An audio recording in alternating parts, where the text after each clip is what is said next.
Hey guys, what's going on? It is Michael Panetta with Tech Examined, and I'm really excited today to bring you the LG G4.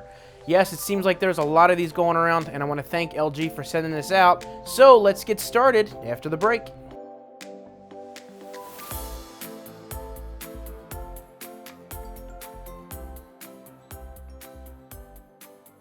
Now you guys know that I recently switched over and was trying the Samsung Galaxy S6.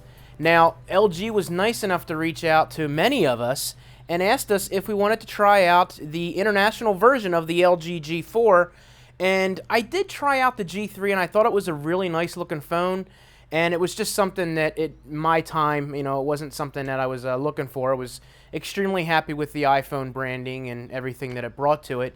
But, as time grows on, my opinions change on what I'm looking for. And I decided I wanted to try out Android, and I thought, you know what, this is a perfect opportunity to try this phone out. I was extremely impressed with the LG G3. Now, there was a lot of grumbling and rumors out there that they changed the design a lot, and it was ugly, and it just didn't look good. But I'm going to tell you right now, they left the same design on the back here with the buttons, which takes a little getting used to, but I really like it a lot. And you got that rounded edge design that they started going with the G Flex devices. So it's pretty impressive as far as the design goes. Around the entire edge, you do have a chrome or a metallic finish on that. The back is a polycarbonate plastic or whatever you want to call it. It's got these little dimples on it.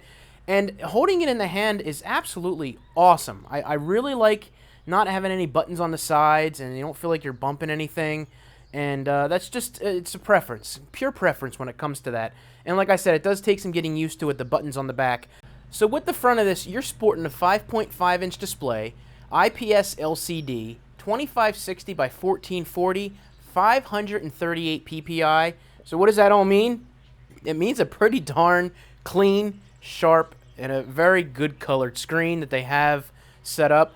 And you would think at a 5.5-inch display that it would just be too big of a phone, but they really did a great job keeping the bezels down on the sides, keeping it thin around the profile here, so it's easy to hold.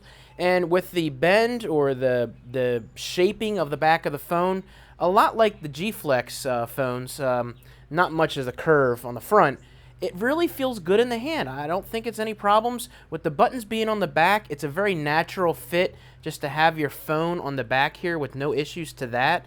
And it does take a little getting used to figure out where the volume up and volume down is, but you can pretty much just, kind of feel for it and get used to it. It's definitely a preference. Some people will like the buttons on the sides. I actually am liking it on the back here with this. Thankfully, it is running Lollipop 5.1, which, again, you guys know I'm a noob when it comes to the Android world, but I have been extremely impressed with KitKat on, and I really feel like that they've done a great job keeping everything clean, and there is not a whole lot of bloatware on this device from LG.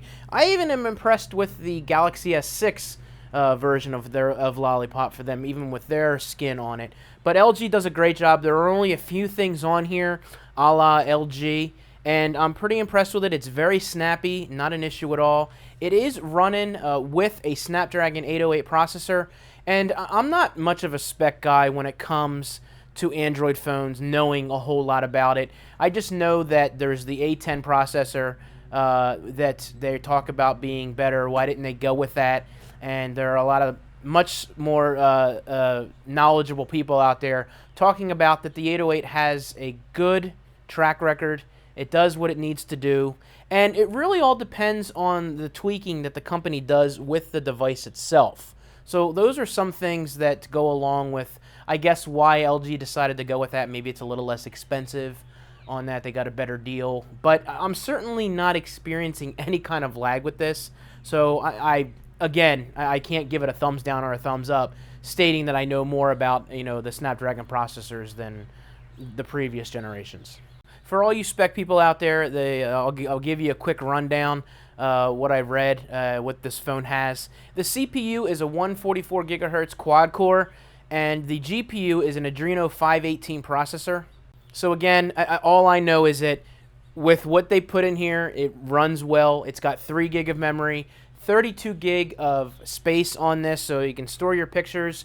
because of those pictures being very high res and in RAW format, it is going to take up a lot of room. So the nice thing is they have an expandable storage up to 128 gigs. Now, I'm going to be doing a lot with the camera on this, going up against the S6 and the iPhone 6. And I also have the G Flex 2 in-house that LG was nice enough to send to me even before we started talking about this. So that's going to be coming up on that. But this is a 16-megapixel camera, and the pictures on it and the processing in it is absolutely gorgeous.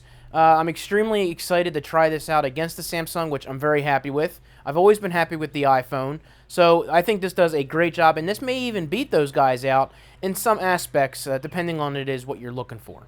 Now, this also has an 8-megapixel front-facing camera, 1080p video at 30 frames per second. You get your selfie on with this. I can't believe I just said that. God, that was horrible. I'm sorry, I'll never do that again.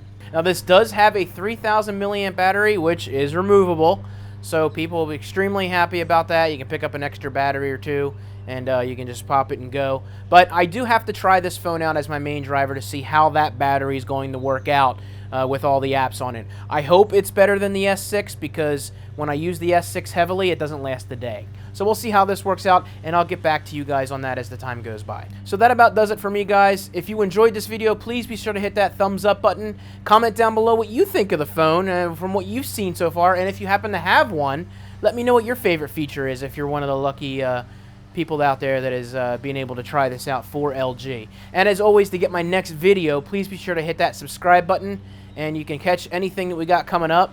Something special, maybe, perhaps. I think you may have seen some people doing that already, perhaps. So I want to thank you guys for all the support. I will talk to you guys later.